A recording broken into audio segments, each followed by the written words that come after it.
सिद्धि हिंदी विद्यालय YouTube channel में आप सभी का हार्दिक स्वागत है। विद्यार्थी मित्रों, आज हम कक्षा 9 में विज्ञान और टेक्नोलॉजी विषय में चैप्टर नंबर 14 नैसर्गिक स्रोत के बारे में आगे अभ्यास करेंगे।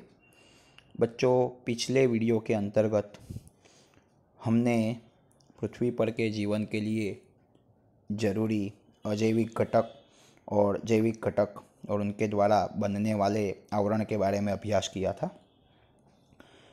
हवा के बारे में अभ्यास किया था थोड़ा बहुत।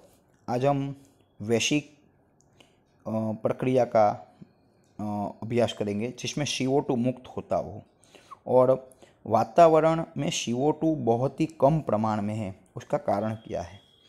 ऐसी प्रक्रिया का अध्ययन करेंगे जिसमें CO2 का प्रमाण क्यों कम होता है और CO2 मुक्त करने वाली प्रक्रिया कौन सी है, उसके बारे में अभ्यास करेंगे। सर्वप्रथम हम देखते हैं CO2 जिसके अंदर मुक्त होता है वैसी प्रक्रिया, CO2 मुक्त करने वाली प्रक्रिया, CO2 मुक्त करने वाली प्रक्रिया। तो सभी सुकोष केंद्रीय कोशिका या तो आदि कोश केंद्रीय कोशिका, सुकोष केंद्रीय कोशिका या तो आदि कोश केंद्रीय कोशिका, कोशिका की क्रियाशीलता के लिए ऊर्जा प्राप्त करने के लिए ग्लूकोज का O2 की उपस्थिति में मंद दहन करती है। इन्हें कोशिकीय श्वसन कहते हैं। क्या कहा? दूसरी भाषा में कहे तो श्वसन की प्रक्रिया। और श्वसन की प्रक्रिया क्यों होती है? तो खुराक का ऑक्सीडेशन करने के लिए। ठीक है, खुराक मतलब ग्लूकोज का ऑक्सीडेशन करना है और ग्लूकोज का ऑक्सीडेशन होगा तो ग्लूकोज का मंद दहन होगा, जिसके कारण O2 श्वास में जाएगा और CO2 मुक्त होगा। सभी सुकोष केंद्रीय कोशिका और सभी प्रकार की आदि कोश केंद्रीय कोशिका, सभी प्रकार की सुकोष केंद्रीय कोशिका और सभी प्रकार की आदि कोश केंद्रीय कोशिका की क्रियाशीलता के लिए ऊर्जा चाहिए और ऊर्जा प्राप्त करने के लिए O2 की उपस्थिति में ग्लूकोज का मंद दहन होगा, ऊर्जा प्राप्त होगी, जिसे हम कोशिकीय श्वसन भी कहते हैं। इस प्रक्रिया में CO2 उत्पन्न होता है। अब शॉर्टकट में कहे तो पहली प्रक्रिया होगी श्वसन की प्रक्रिया। पहली प्रक्रिया कौन सी हुई? श्वसन की प्रक्रिया कि सभी सुकोष केंद्रीय कोशिका एज वेल एज आदि कोश केंद्रीय कोशिका, सुकोष केंद्रीय कोशिका और आदि कोश केंद्रीय कोशिका, कोशिका की क्रियाशीलता को बनाए रखने के लिए ऊर्जा चाहिए और ऊर्जा प्राप्त करने के लिए ग्लूकोज का मंद दहन होना चाहिए और ग्लूकोज का मंद दहन होने के लिए O2 चाहिए, जिसे कोशिकीय श्वसन कहते हैं। इस प्रक्रिया के दौरान कार्बन डाइऑक्साइड मुक्त होता है। दूसरी बात है दहन। कोई भी वस्तु का हम दहन करते हैं। हम सब जानते हैं कि दहन की प्रक्रिया में O2 बहुत ही उपयोगी है।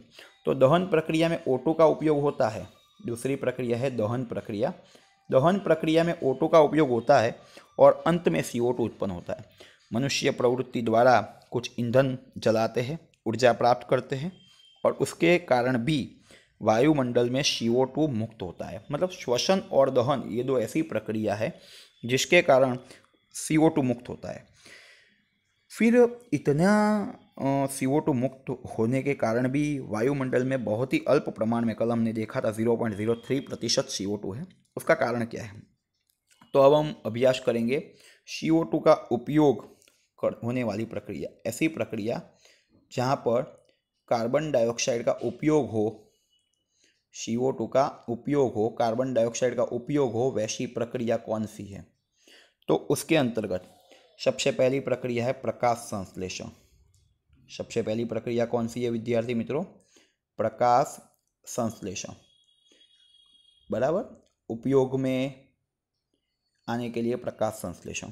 हम सब जानते हैं कि हरी वनस्पति सूर्य प्रकाश की उपस्थिति में क्लोरोफिल की सहायता से वायुमंडल के CO2 का उपयोग करती है, जमीन में से पानी का उपयोग करती है और ग्लूकोज का या तो अपने खुराक का निर्माण करती है। मतलब हरी वनस्पति प्रकाश संश्लेषण की प्रक्रिया के अंतर्गत, हरी वनस्पति प्रकाश संश्लेषण की प्रक्रिया के द्वारा वायुमंडल के CO2 का उपयोग करती है। दूसरी है समुद्री प्राणी। समुद्री प्राणी समुद्री प्राणी अपने कवच के निर्माण में, समुद्री प्राणी ठीक है, कवच निर्माण में, समुद्री प्राणी कवच निर्माण में पानी में विलय कार्बोनेट्स का उपयोग करती है, और इस कार्बोनेट्स के लिए महासागरों में विलय CO2 प्राप्त हो सकता है। ठीक है, जो समुद्री प्राणी है, दरियाई प्राणी है, वो उनके कवच के निर्माण में कार्बोनेट का उपयोग करती है, पानी में विलय कार्बोनेट का उपयोग करती है, जो महासागरों में विलय CO2 द्वारा प्राप्त हो सकता है, जो महासागरों द्वारा विलय CO2 द्वारा प्राप्त हो सकता है। मतलब मुक्त होने वाली प्रक्रिया में एक श्वसन है और दूसरी है दहन। CO2 का उपयोग होने वाली प्रक्रिया में एक प्रक्रिया है प्रकाश संश्लेषण, दूसरी प्रक्रिया है समुद्री प्राणी अपने कवच के निर्माण में पानी में विलय कार्बोनेट्स का उपयोग करती है, और ये कार्बोनेट्स मतलब CO3-2, जिसके अंतर्गत कार्बन डाइऑक्साइड समुद्र में से विलय स्वरूप में प्राप्त होता है। नेक्स्ट पॉइंट से विद्यार्थी मित्रों, वायुमंडल। ठीक है, वायुमंडल की जो जलवायु की यह परिस्थिति में नियंत्रण, जो अचानक गर्मी बढ़ती है या अचानक ठंडी बढ़ती है, ऐसा नहीं हो सकता। उसके पीछे वायुमंडल का क्या योगदान है? ठीक है, वायुमंडल का जो महत्व है, ठीक है, जलवायु की यह परिस्थिति में नियंत्रण है, उसमें वायुमंडल क्या योगदान देते हैं?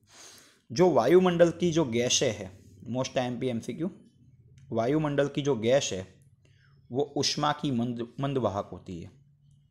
वायुमंडल की जो गैस है वो ऊष्मा की मंदवाहक होती है। वायुमंडल की जो गैस है वो ऊष्मा की मंदवाहक होती है। ठीक है, इसके कारण वायुमंडल पृथ्वी के औसत तापमान को दिन के समय और समग्र वर्ष में योग्य रीति से बनाए रखता है। गैस जो होती है वह ऊष्मा की मंदवाहक होती है। गैस जो होती है वह ऊष्मा की मंदवाहक होती है, जिसके कारण वायुमंडल पृथ्वी के औसत तापमान को समग्र दिन के दौरान और समग्र वर्ष के दौरान योग्य रूप से बनाए रखता है। क्या कहा? गैसें जो होती है वो ऊष्मा की मंद चालक होती है।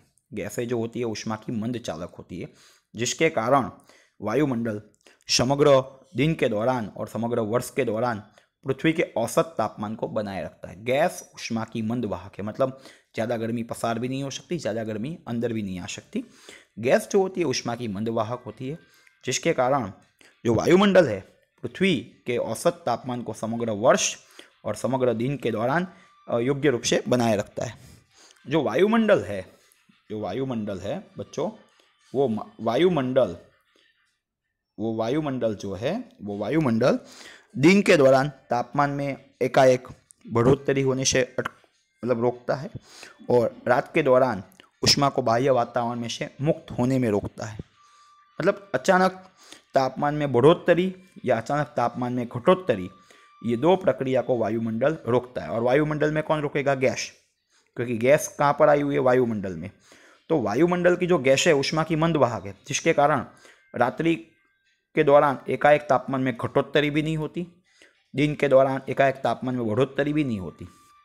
हम सब जानते हैं कि यदि दिन में तापमान 35 डिग्री सेल्सियस है तो रात को घटकर 12-15 डिग्री सेल्सियस नहीं हो जाता है, और रात को कहीं ना कहीं 25 के आसपास ही रहता है। बहुत कम भी नहीं होता, बहुत बढ़ता भी नहीं है।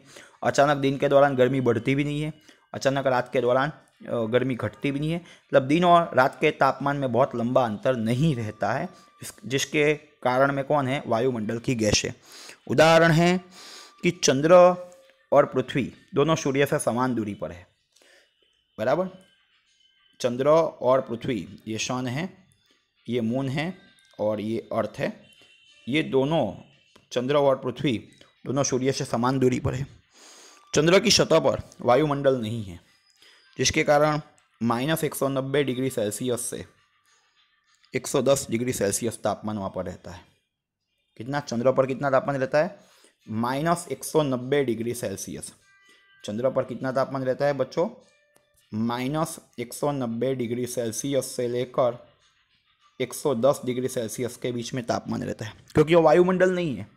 और वायुमंडल न होने के कारण तापमान में इतना बड़ा अंतर सर्जित होता है। तो पृथ्वी पर इतना बड़ा अंतर सर्जित क्यों नहीं होता? क्योंकि पृथ्वी पर वायुमंडल है, चंद्र पर वायुमंडल नहीं है।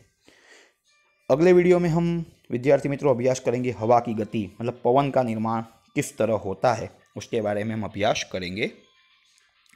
धन्यवाद।